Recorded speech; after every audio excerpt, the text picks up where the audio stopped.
গায়ের মানুষ সহজ সরল, চিটিং বাজদের মনটা গরম।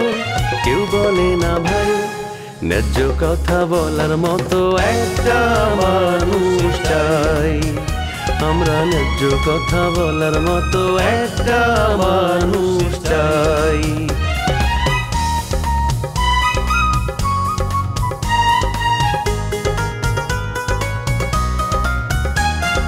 সৎ মানুষের ভাঙ্গা বাড়ি, ধান্দা বাজরা নেয় যে গাড়ি। কেমন নিয়ম ভাই, উচিত কথা বলার মতো একটা মানুষ নাই। উচিত কথা বলার মতো একটা মানুষ নাই।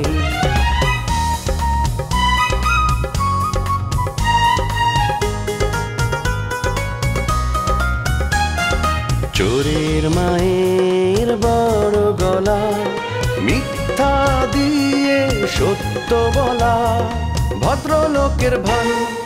এক সমাজেই বাস করে ভাই চিটার এন্ড জেন্টলম্যান। তোমার আমি আগে কইছিলাম রোমিও তোমার বিয়া করব না, ওই তোমার নিয়ে ঘুরবো ফিরবো রং ঢং করবো, বিয়া করবো না জীবনে। ওর নাটক দেখো না, ওর নাটক আর ওর জীবন একই রকম। ওর নাটকে নায়ক নায়কের কোনো মিল দেখবে না, খালি বিচ্ছেদ খালি বিচ্ছেদ। এরকম বাস্তবেও খালি বিচ্ছেদ বিচ্ছেদ বিচ্ছেদ। ওই জীবনে তোমার বিয়ে করবো না। সব দোষ আপনার। আমি তো গত 7 দিন ধরে আপনাকে ফোন করছি, আপনি আসেননি। আমু কেমতে আপনার বাইক নেই তো আমার এই বাড়িতে আহনের লেগে নিষেধ করে রাখছে। আমার হাতে 5,000 টাকা দিয়া গেছে, আমি জীবন বাইতে নাহি বুঝা বাইতে না। এই বাড়ির 30 মানে বিতে যেমন নাহি বুঝা পারছেন না। অহনেই যে আমি রিক্সটা বাইতে বয়েছি, আপনার বাইক না যদি আমার গাড়ায় আপনি আমার বাঁচাবেন নি ওই চমকা। দুলো ভাই আপনার নামে কিন্তু আমার গ্রামে কেস হয়েছে। নাফিসের বাবা মা আসছিল, কাউরে কিছু না বলে সে বাড়ি থেকে পালাই আসছে। গ্রামের সবাই তো ভাবতেছে আপনি নাফিসের নিয়ে পালাই আসছে, লোকজন বলা বলি করতেছে। এসব কথাবার্তা কি আপা সহ্য করতে পারে কোন? তো আপনি তো মেয়ে দেখেন, আমাকে কিছু মেয়ে দেখেন। আশা করি আমাকে মেয়ে দেখাতে তো আপনার কোনো আপত্তি নেই। না না না, আপত্তি থাকবো গেলা। মাগার স্যার আপনার বাইকটার ওই সমকার আচরণ আর অহংকার আচরণ বহুত ফারাক, ঠিক বুঝা পারতাছি না। এর ভিত্তি কোনো ষড়যন্ত্র নাই কে? তো মানে আমার তো ডর লাগতাছে। যদি আপনারা আমার কোনো কিছু করবার চান, মানে আমার গাড়াইবার চান, তাহলে কয়ে দেন, আমি ওর আগে বাইগা যাইগা। আরে না না, আপনাকে শাস্তি দেবে না, আমি ওকে সব বুঝিয়ে বলেছি। আর ও কিচ্ছু করবে না, আপনি ড্রয়িং রুমে গিয়ে বসুন। বসুন, আমি আপনার জন্য নাস্তা পাঠিয়ে দিচ্ছি। ব্যাগটা ফালাই থুয়ে গেছি তো ভালাই করছি, ডরে ডরে ফালাই থুয়ে গেছিলাম। ব্যাগ না থুয়ে গেলে তো আমি হেনে আইতামই না। এখন থেকে কথা কম কাজ বেশি হবে। যান ড্রয়িং রুমে গিয়ে বসুন। স্যার একলা একলা বয়ে থাকতে বহুত ডর লাগে, আপনি একটু আহেন বাতচিত করুন নে। আরে ভয়ের কি আছে? আর এখন থেকে আমি আপনার সাথে একদম খারাপ ব্যবহার করবো না, ভালো ব্যবহার করবো। এটা আপনার মর্জি, মাগার আমার দিমাগ এইটাছে না। আপনার অক্ষরের মধ্যে অক্ষর চান্দি ঠান্ডা হয়ে গেছে গা। ঠিক আছে আমি আহি। মামা এই লোকটা কিন্তু বেশি কথা বলে, শুধু তোমার মুখের দিকে তাকে এবারে মত ওনাকে আমি মাফ করলাম। তুই আমার উপর ভরসা রাখ। আর একটা কথা বলি, এই লোককে তোর ভবিষ্যতে দরকার হবে, এটা আমি তোকে আজকে বললাম, তুই লিখে রাখ। ঠিক আছে, মিলিয়ে রাখবো। এখন তুমি লক্ষ্মী ছেলের মতো ব্যাগটা রেখে আসো। ঠিক আছে, যাচ্ছি। ব্যাপারটা হয়েছে কি, তুমি তো মানুষের অনেক উপকার করো, যে জন্য ডাকিছি। আমার একটা উপকার করবে? আমি মানুষের উপকার করছি মানে কি? মানে এই লেগে কি তোমরা এনে মরে ডাকছো নাকি? কিন্তু আমার তো মনে হয় না যে 2 মাসের মধ্যে কেউ উপকার করছি, এমন তো কোনো নজির নাই। আরে কে বলছে নজির নাই? যারা তুমি উপকার করে দিছো সেই তো আমাদেরকে বলছে। আমি এত কিছু বুঝি না, এখন আমার তোমাকে উপকার করে দিতে হইব। তুমি জনদরদি গরিবের বন্ধু। একজন গরিব মানুষকে 2 দিনের ভিতরেই তুমি বড়লোক বানাই দিতে পারো। বলে তোমার কথার অর্থগুলো আমি বলতে পারতাছি না। যা কবা সহজ সরল উক্তিতে কবা। শুনো বেলাল মিয়া, আমি কিন্তু অত ফেঁসগুজ বুঝি না। আমার কথা হলো, আমি কিন্তু দীর্ঘদিন ধরেই তোমাদের এই গ্রামে ঘরজামা হিসাবে দায়িত্বপ্রাপ্ত আছি। এখন ঘরজামা সমিতির সাধারণ সম্পাদক হিসেবে আমি এখানে আছি। হ্যাঁ, এবং ঘরজামা সমিতির সাধারণ সম্পাদক হওয়ার পরেও আমি আমার শ্বশুরের কাছ থেকে কোনো ধরনের সুবিধা আদায় করতে পারিনি। বেলাল ভাই, তুমি পারো এই গরিব অভাগা জামাইকে ধনী করে দিতে, যদি আমাদের এই মজনু জামাইয়ের উপর তোমার একটু সুনজর পড়ে। আহার দেও দেই তামঠাটা। আরে আমি কি করি সাহায্য করব? ওমর চাচার দুগ্গ মাইয়া, ওমর চাচা যদি আর মরিয়ে যায় তাহলে ওই সম্পত্তির মালিক হইবে যাই হারা, আর যদি মরে না যায় তাহলে ওই সম্পত্তি পাইবে না। এলিকে ওমর চাচা যদি মরে বউয়ের ওয়ারিশ হিসাবে তুমি এইগুলা সম্পত্তি আর কি ভোগ দখল করতে পারবা, এই আর এটুকু। আরে কবে আমার শ্বশুর মরবো সেই আশা বসে থাকতে থাকতে তো আমি মারা যাবো। শুনো, তুমি এমন একটা কাজ করি দাও যাতে আমি এই মুহূর্তে আমার শ্বশুরের সব সম্পত্তি ভোগ করতে পারি। আমি বলছিলাম কি, তুমি জামাই রে ওমর চাচার যত সয় সম্পত্তি আছে ওটার মালিক বানায় দাও। এমনভাবে শক্তভাবে কাজ করবে যাতে ওমর চাচা বুঝতে মানে পাইছে নিতে না পারে। ফাইজলামি করো বাড়া না, আর এই ধরনের কাজ আমার দ্বারা সম্ভব না। আচ্ছা বলে তুমি একটা বুদ্ধিমান লোক হয়ে তুমি কি করি আমার এই ধরনের অফার করো? আয় অনু, আমার দিল কিন্তু খুব পরিষ্কার। আরে বাবুরা, আমি কি একবারও কইছিনি তোমার দিল পরিষ্কার ন? এখন ঘটনা হয়েছে তুমি তো এই ধরনের কাজ করে দিছো, তাইলে অসুবিধা কি? আমারও কাজটা করেই দাও। আর তাছাড়া আমি তোমার ভালো টিয়া হিসেবে দিমু তো। অনু জামাই মিয়া, বিলাল টাহার ধার ধারে না, বিলাল টাহার লোভ নাই, ন্যায়ের পথে চলে সে সবসময়, অন্যায় প্রশ্রয় দেয় না। আমার একটা ক্লিন ইমেজ আছে, বলতে পারছো? তাই বেলাল ভাই, তুমি এরকম বড় বড় কথা বলছো কেন? রাতারাতি তাহলে ইংরেজকে কিভাবে বড়লোক বানাই দিলে বলে? ইংরেজ এখন আমাদের কাউকে পাত্তা দেয় না, আমাকেও পাত্তা দেয় না। কি বলবো, এত বড় অন্যায় কাজ তুমি কিরম করে বললা? অথচ দেখো বোর্ড জমে নিজের নামে নিয়ে নেবে জামাই, এটা অন্যায় কাজ মনে করছো তুমি, কেন বলে তা? আমি ইংরেজের জমির দলিল করছি, এই এটার কোনো প্রমাণ আছে? হ্যাঁ, আন্দাজে কথা কমান, আন্দাজে কথা গেলে কিন্তু আমার খুব রাগ ওঠে। রাগ দিলে তো কিছু করার নাই, তুমি যে ইংরেজের উপকারটা করে দিছো এটা যথেষ্ট প্রমাণ আমাদের কাছে আছে। সুতরাং হাতের কাজটা যদি করে দিতে পারো তুমি, তাহলে আমার কাজটা করতে আনো কি নাই? মজনুর কাজটা হাতে নাও, আমরা তোমার কথা গোপন রাখবো। আর যদি না করো তাহলে লেবু আঙ্কেলের কেসে তুমি ফাঁসে যাবে, তোমার নামে মামলা হবে। এই তোমরা তো খুব খারাপ লোক। হ্যাঁ, আমারে ফাঁসানোর লাগে এখানে ডাকি আনছো না? বলে তোমার কাছে আমি এইটা আশা করি না। গেলাম। এই বলে এই হালা তো পিছলে গেল। নো টেনশন, ওকে এমন পেছে ফালাবো না, বাপ বাপ করে আমার সামনে এসে বলবে ড্যাডি বাঁচা।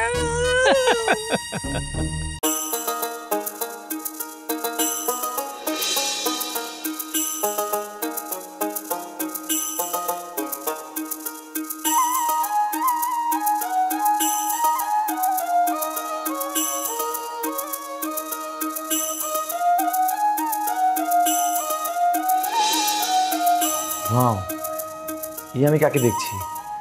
মনে হচ্ছে আকাশ থেকে কোনো পরি নেমে এসেছে। বাড়িয়ে বললে না, আমি যা তাই বলো। আমি এক বিন্দু বারে বলছি না, অপরূপ সৌন্দর্য তোমার, তুমি অপরূপা। এইভাবে বললে কিন্তু আমি পালিয়ে যাব, কোনো কথা বলবো না। মরে যাব, তোমাকে ছাড়া আমি বাঁচবো না। আমার পৃথিবী শুধু তোমার জন্য, শুধু তোমার জন্য। মাহিন, তুমি কি সিনেমার ডায়লগ মুখস্থ করে আসছো? শোনো, খুব সাবলীল ভাষায় সুন্দর করে কথা বলো। এরকম কাব্য করে কথা বললে না আমি নিতে পারি না। মানুষকে স্বাভাবিক মনে হয় না, অস্বাভাবিক মনে হয়। আমি সব সময় সহজভাবে সুন্দরভাবে কথা বলতে ভালোবাসি, কিন্তু আজকে তোমাকে দেখে আমার কাব্য করতে ইচ্ছা করছে। মানে আমি না নিজেকে কন্ট্রোল করতে পারছি না। I am really excited. আরে এত এক্সাইটেড হলে কথা বলবো কি করে? নিজেকে কন্ট্রোল করতে হবে। শোনো, পৃথিবীতে আমার চেয়েও সুন্দরী মেয়ে আছে, আর তুমি যদি সুন্দরীর পূজারী হও তখন সেই সুন্দরী মেয়ে দেখলে কিন্তু তুমি চোখ ফিরাতে পারবে না। আমার চেয়ে সুন্দরী মেয়ে দেখলে তুমি কিন্তু চেয়ে থাকবে, দূর থেকেও তোমার ওয়াও বলতে ইচ্ছে করবে। ইচ্ছে করবে না, কারণ আমি এক নারীর সৌন্দর্যে বিশ্বাসী। অন্য নারীর সৌন্দর্য আমাকে মুগ্ধ করবে না। এটা বাড়িয়ে বলছো, বাস্তবতা অন্যরকম। আর সবসময় তো আমি তোমার সাথে থাকতে পারবো না, এটা ইম্পসিবল। ধরে নাও তোমার সাথে আমি সংসার করছি, সংসার করলে এই ধরনের ভালোবাসা থাকবে না, ভালোবাসার পরিমাণ কমে যাবে। আমার কমবে না, চিরজীবন আমি তোমাকে এইভাবেই ভালোবেসে যাব। তোমার কথার সাথে বাস্তবতার মিল নেই। সংসার করতে গেলে স্বামী স্ত্রীর মধ্যে মনোমালিন্য হবেই, সেটুকু মেনে নিয়েই মানুষ স্বামী স্ত্রী হিসেবে সংসার করতে রাজি হয়। আচ্ছা শিউলি, তুমি আমার কাছে এসে এত কঠিন কঠিন কথা কেন বলছো? আজকে আমি কোনো কঠিন কথা শুনতে চাই না। আজকে তোমাকে নিয়ে আমি পুরো ঢাকা শহর ঘুরতে চাই। সারা শহর ঘুরো, কোনো আপত্তি নেই, কিন্তু আমার সাথে স্বাভাবিক ব্যবহার করবে। অস্বাভাবিক ব্যবহার করলে আমি সেটা পছন্দ করি না। আমি স্বাধীন চেতা মেয়ে, স্বাধীনভাবে চলতে আমি পছন্দ করি। তো আমি কি পরাধীনভাবে চলাফেরা করি? তুমি যদি তোমার কথা সবসময় আমার উপর চাপিয়ে দাও তাহলে তো ভালোবাসার শর্ত পূরণ হলো না। ভালোবাসার মানে হলো সমতা, দুটো মনের মিল। এইবার একটা সত্যি কথা বলছি, ভালোবাসা হচ্ছে মনের মিল, আর এই মিলটাই তোমার সাথে আমার হয়নি। কিন্তু কেন হয় নাই? আমি তো সেই মিলের জন্যই বারবার তোমার কাছে গিয়েছি, সবসময় তোমার পাশে থাকার চেষ্টা করেছি, কিন্তু তুমি প্রত্যেকটা বার আমাকে কষ্ট দিয়েছো, আমাকে আমাকে ভুল বুঝেছো। কিন্তু কেন কেন শিউলি? আজকে আমি আমার কথা বলে যাব, আমি আমার ভালোবাসার কথা বলবো। আমি তোমাকে ভালোবাসি। বলো, তুমি আমাকে ভালোবাসো? বলো বলো বলো না। I love you Shiuli. I hate you.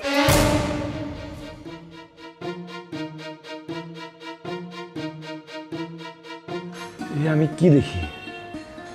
বারবার শিউলি কেন আমার চোখের সামনে ভাসে? আমি কি করব? আমি তো শিউলিকে ভুলতে পারছি না।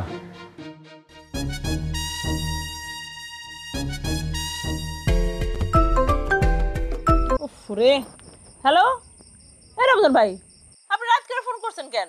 আপনি জানেন না আমি রাত করে কারো ফোন ধরি না? আমি জানি তুমি অন্য কারো ফোন ধরো না, কিন্তু আমার ফোন তো ধরো। কি আমার একটা খাতিরের লোক যে ওনার ফোন আমি ধরি। আপনার জরুরি কোনো কথা আছে কিনা সেটা কোন। তোমার সাথে কথা বলাটাই তো আমার জরুরি কাজ। তোমার এই গ্রামে ফেলে আসাটা আমার বড় কষ্টকর হয়েছে, বুঝছো? আমি এনে থাকতে পারতেছি না, আমি তোমার কাছে চলে আসবো। শুনেন রমজান ভাই, আপনার গ্রামে আসা লাগবো না, আপনি শহরে থাইকে একটু টাকা পয়সা উপার্জন করেন। একটা কথা মনে রাখেন, শেষ জীবনে যদি টাকা পয়সা না থাকে তাহলে জীবন কিন্তু খুব কষ্টের যায়। হ্যাঁ, আপনি আল্লাহর রাস্তে কিছু টাকা পয়সা উপার্জন করেন। তুমি যদি আমার বিয়ে করো তাইলে আমার টাকার দরকার, তুমি যদি আমার বিয়ে না করো আমার তো টাকার দরকার নাই। আমার টাকা কেটা খাইব কো? আপনার টাকা আমি খাবো কেন? আপনার টাকা খাবে কবিতা আপা, আপনার বউ আছে। আপনি কবিতা আপার জন্য কিছু করবেন না? হ্যাঁ, কবিতা আপার জীবনে তো শান্তির দরকার আছে। আপনি একটু কবিতা আপার কথা চিন্তা করেন রমজান ভাই। কবিতার জন্য আর বোনেরা আছে, তার নিয়ে আমার কোনো চিন্তা নেই। আমার ভালোবাসা হইতেছে পারুল। পারুল যদি আমারে বলে টাকা পয়সা উপার্জন করতে হইব, আমি কাঁচা মেরে লেগে যাবো কেমনে টাকা পয়সা ইনকাম করতে হয়। শুনেন রমজান ভাই, আমার জন্য আপনার উপার্জন করা লাগবে না। হ্যাঁ, আমার দোকান আছে, আমি নিজের উপার্জন নিজে করতে পারি, আমি ভালো আছি। আপনি এই কথা কয়ে লাভ নেই আসলে আমার। আপনি আমার বলেন তো শিউলি আর কুসুম কেমন আছে? এরা সবসময় ভালো থাকে, এরা দুনিয়ার দুঃখের মধ্যে আছে, কিন্তু তারা কোনো দুঃখ পায় না। এরা সবসময় হাসি খুশি থাকে। ওদের দিকে আপনার নজর আছে? আপনি তো সারাক্ষণ নিজের ধুনেই ব্যস্ত থাকেন। এই রমজান ভাই, ওরা কবে গ্রামে আসবে? হ্যাঁ, ওদেরকে দেখতে খুব ইচ্ছা করতেছে, কতদিন দেখা হয় না। দেখতে ইচ্ছা করলে ঢাকা চলে আসো। তুমি যদি আসতে চাও আমারে কও, আমি কালকেই যাই তোমারে নিয়ে আসি ঢাকা। রমজান ভাই, আপনি পারেনও, এত এনার্জি কই পান? হ্যাঁ শুনেন, দোকান ফালায় আমি যাইতে পারবো না।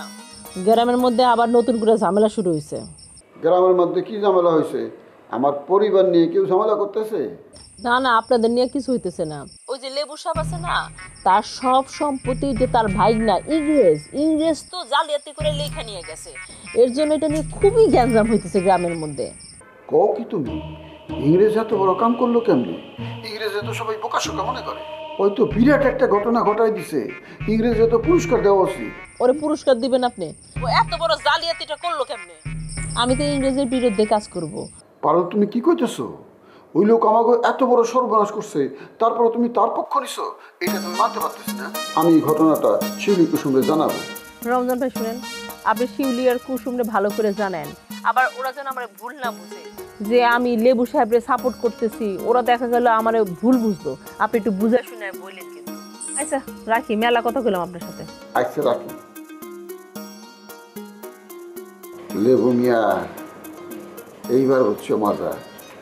রমজান ভাই আমার পিছ ছাড়বো না, ওই ঢাকা থেকে বইসো আমার খোঁজ খবর নিব।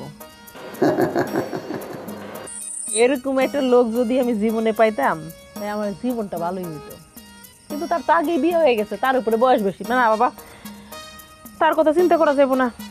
এই জিনু, আমি একজন ডাইরেক্টর, হ্যাঁ, আমার তুমি এতক্ষণ নোট করে রাখলা। আচ্ছা বলো, কি জন্য ডাকছো? দুলা ভাই, তুমি কোন আক্কেলে বুলেটের সাথে কাজ করতেছো? ওমা, ইঞ্জিনে কেন কথা কইলেনি? আমার কাজের দরকার, বুলেট আমার পিছনে টাকা ডাইছে, আমি এই জন্য তার সাথে কাজ করতেছি। তো তোমার অসুবিধা কি? আমার অসুবিধা আছে, কারণ বুলেট আমার সমস্যা করতেছে, বুঝছো? শোনো, তুমি আজকের মধ্যেই ঘোষণা দিবা তুমি বুলেটে নিয়ে আর কাজ করবা না। আরে তোমরাও দুজনে প্রেম প্রীতি করছো, ভালোবাসা করছো, এটা এখন ভাঙি গেছে, তাতে আমার কি? এসব বিষয়ে আর তো কোনো মাথা ব্যথা নাই। আমার সাথে প্রেম ছিল তুমি জানলা কেমনে? হ্যাঁ শোনো, ফালতু কথা বলবা না, আমারে নিয়ে তুমি মিথ্যা বদনাম করবা না। আর এখানে মিথ্যার কি আছে? তুমি আর বুলেটে প্রেম করতা, এটা তো সত্য ঘটনা, অনেকেই জানে। আর তোমরা যে প্রেম করতা, তোমাদেরকে ভাড়া দিত কে? হ্যাঁ, জগলু। জগলু যে তোমার ভাড়া দিত, জগলু যে সবকিছু জানে, এটা কি তুমি অস্বীকার করতে পারবে? তোমরা যে নাচ করছো, গান করছো, কত কিছু করছো না, ওই সব শুটিং হয়েছে না, এসব সব কাহিনী তো জগলু আমাকে বলছে।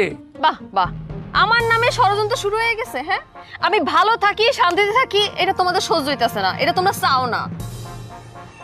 ঝিনুক, আমি মুখ খুলতে চাইতাম না, কিন্তু তুমি আমার মুখ খুলতে বাধ্য করতেছো। ঝিনুক, তোমার আর বুলেটের অন্তরঙ্গ প্রেমের কাহিনী বুঝছনি, ওই জগলু খালি দেখে না, হাতে এগুলো শুটও করে দেখছি। আরে হে ভিডিও তো আমি দেখছি। আমি জগলুর বলছিলাম এই যে শোন, এগুলো সব ডিলিট করে ফেল, কিন্তু হাতে কিন্তু আমার কথা শুনে না। পরে বিষয়টা কেমনে জানি শামসুবাইয়ের কাছে যখন গেছে, তখন সেগুলো সে ডিলিট করছে। এবার বুঝছো? সুতরাং আমি সব কিছু তোমার জানি, আমার কাছে তুমি সাধু সাজি কোনো লাভ নাই। জগলুর বাচ্চা, তুই গ্রামে আয়, তোর খবর আছে।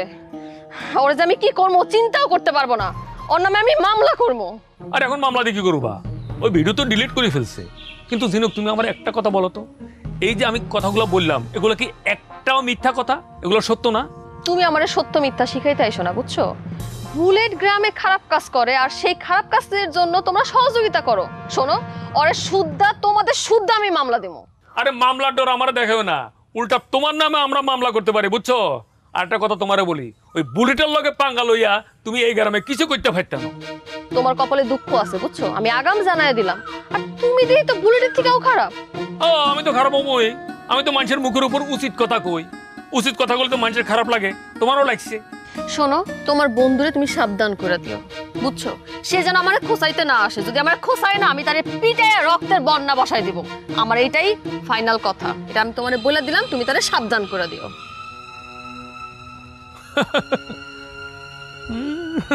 ইতি সাবধানে দেন, ওই বুলেটের ডরে আরই। হ্যাঁ, আরে তুই রক্তের বন্যা বয়ে দিবি, বুলেটকে চাইছে দেখবো নি? আচ্ছা, আমি ডাইরেক্টর মানুষ, তোর বাসার কাছে আসলাম, এখানে বসে রইলাম, তুই আমার একটু চা পানি বিস্কুট কিছু খালি না? তুই তো চেয়ারম্যানের মাইয়া, কিন্তু তুই আসতো ছোট লোক, দেয়া দরকার। আচ্ছা মামা, ওই নাছর বান্দাটাকে বিদায় করলে কি করে? 2000 টাকা দিয়েছি, খুশিতে নাচতে নাচতে চলে গেছে। তবে যাওয়ার সময় ও দুটো মেয়ের বায়োডাটা দিয়ে গেছে। আমি বায়োডাটাগুলো দেখেছি, বেশ ভালো ফ্যামিলির মেয়ে। যদি এদের সাথে একটু যোগাযোগ করা যায়, তাহলে যে কোনো একজনের সাথে তোর বিয়েটা ফাইনাল করে ফেলতে পারবো। বল, তাহলে আমাকে ছবি দেখাও। যদি আমার ভালো লাগে তাহলে আমরা দেখতে যাব, আর দেখার পর যদি পছন্দ হয় তাহলে বিয়ের কথা, তার আগে কিন্তু না। তোর পছন্দ না হলে আমি বিয়ের কথা বলবোই না। মাহিন, তুমি আমাকে না ডাকলে কি হবে? আমি কিন্তু মামার সাথে দেখা করতে চলে আসছি। আসসালামু আলাইকুম মামা, আপনি ভালো আছেন? ওয়ালাইকুম আসসালাম। আমি ওর মামা, তুমি এটা জানলে কি করে? ও, মাহিনী তো আপনার সম্পর্কে আমাকে বলেছে, এই জন্যই তো আমি আপনার সাথে পরিচিত হতে চলে আসলাম। তোমার এভাবে আমাকে না বলে এখানে আসাটা একদম উচিত হয়নি। কে বলেছে উচিত হয়নি? একদম ঠিক করেছো তুমি। তোমার ব্যবহারে তো আমি প্রথমেই তোমার ফ্যান হয়ে গেলাম। মামা, দেখছেন আপনি কত ভালো, কত স্মার্ট, কিন্তু আপনার ভাগনাটা এমন কেন বলেন তো? ওকে কিছু শিখাইতে পারেন না? ও, মামার কাছে আমার বদনাম করা হচ্ছে, কোনো লাভ নেই। মামা, তুমি ওর কথা কানে নিও না, হ্যাঁ? She is a very dangerous girl. আরে এরকম ডেঞ্জারাস গাড়ি তো আমি খুঁজছিলাম। ও, তোর জন্য এরকম ডেঞ্জারাস মেয়ে দরকার। আমি এবার মেয়ে পেয়ে গেছি। মামা, আপনার পা দুটা কই, আমাকে একটু আগায় দেন, আমি সালাম করি। কি দরকার? আরে হইছে হইছে, সালাম করেও না, কোনো লাভ নেই। তোমার সাথে আমার এই জীবনে কোনো কালে কিচ্ছু হবে না। আরে রাখ, কিছু হবে না কে বলেছে? আমি আছি তো, আমি তোমাদের দুজনকে মিল করিয়ে দেব। মামা, আপনি যদি আমার হেল্প করেন, আমার তো কোনো ভয়ই নাই। আমি এখনই রান্নাঘরে ঢুকে যাই, আমাদের জন্য কফি বানায় নিয়ে আসি, আমরা তিনজন একসাথে বসে কফি খাবো। ফ্যামিলি মেম্বারদের সাথে কফি খাওয়ার কিন্তু মজাই আলাদা। ও মাই গড, আমি তো মুগ্ধ হয়ে যাচ্ছি তোমার ব্যবহারে। আমি তো এতদিন তোমাকেই খুঁজছিলাম। তুমি এতদিন কোথায় ছিলে? মামা, তুমি ওর কথায় ফেসো না, ও কথা জাদু দিয়ে না সবাইকে কনভিন্স করে ফেলে। এই তুই থাম, আমার নাম মাহবুব রানা, আমি মানুষ চিনতে ভুল করি না। মামা জানেন, এই যে মাহিন, এই একটা জীবনে আমাকে কত কষ্ট দিছে। ও নানাভাবে বিভিন্ন সময় আমাকে অপমান করার চেষ্টা করছে। না না না না না, আর অপমান করতে পারবে না। ও তোমাকে চিনতে পারেনি, কিন্তু আমি তোমাকে ঠিকই চিনতে পেরেছি। তুমি এক কাজ করো, আর কোনো টেনশন নিও না। তুমি তোমার কন্ট্যাক্ট নাম্বারটা আমাকে একটু দিয়ে যাও, আমি তোমার বাবা মার সাথে কথা বলবো। খুব শীঘ্রই আমি পরবর্তী কার্যক্রমে এগিয়ে যাবো। তোরা কথা বল, আমি একটু জরুরি ফোন করে আসছি। অর্পা, তুমি কি পাইছো? হ্যাঁ, আমার মামাকে সহজ সরল পেয়ে যা তা বুঝা দিতেছো, আর তুমি আমার অফিসের ছেলে মেয়েগুলোকে কি বলছো? হ্যাঁ, কি বলছি? বলছি তোমার সাথে যদি আমার ফিউচারে বিয়ে হয় আমি তো তোমার বউ হব, আর তখন আমি অফিসের মালিক হয়ে যাব। আমি মালিক হওয়ার পর আমার অফিসে কোনো আড্ডাবাজি চলবে না, শুধু কাজ করতে হবে। তুমি এটা বলো নাই, তুমি বলছো ইউ আর মাই ওয়াইফ। বলছি ভালো হয়েছে। শুনো, এতদিন না আমি একা একা ছিলাম, আমি পেরে উঠতাম না তোমার সাথে, কিন্তু এখন তো আমি আমার সাথে মামাকে পেয়ে গেছি। আমাকে তুমি আর দূর দূর করে তাড়াইতে পারবা না। লিসেন, তুমি এখন এখান থেকে যাও, মামা আসলে অনেক কোয়েশ্চেন করবে। প্রশ্ন জিজ্ঞেস করলে উত্তর দিব? মামা হয়েছে আমার মুরব্বী মানুষ, আর সামনে হয়ে যাবে আমার মামা শ্বশুর, আমি তাকে সম্মান করব না? সে যত প্রশ্ন করবে আমি অ্যান্সার দিয়ে দিব। মামার কথা বলেও একটা বিরাট ঝামেলায় পড়লাম। শোনো মাহিন, তুমি অনেক ধানাই পানাই করছো, এবার তুমি বিয়ের জন্য প্রস্তুতি নিয়ে নাও। কি একটা ঝামেলায় পড়লাম, আমি তো নিজের পায়ে নিজে কুড়াল মারলাম।